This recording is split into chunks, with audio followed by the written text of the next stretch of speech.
Sa ating dessert, magluluto lamang tayo ng halayang ube, na kilalang paboritong dessert ng mga Pilipino, ang halayang ube.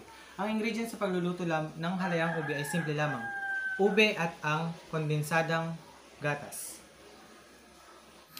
Pakuluan ng ube ng 30 minutes or above hanggang sa lumambot ang ube para madurog ito ng mabuti.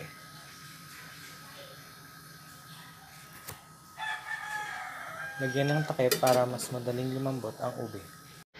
At pag kumukulo na yung ube, i-check nyo kung malambot na ito.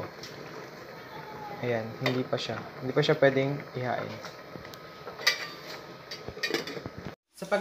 Ang proseso ng pagluluto ng halayang ube ay kailangan durugin natin ang ube ng pinong-pino.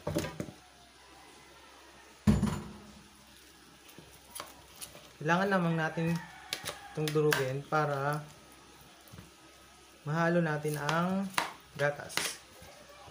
Masyadong matigas.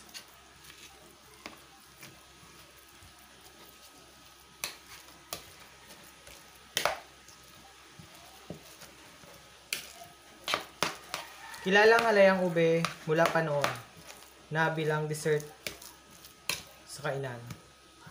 Pwede rin siyang ihalo sa mga ibang dessert. At pag nakita na natin durog na ang ube, ay ilagay na natin ang gatas.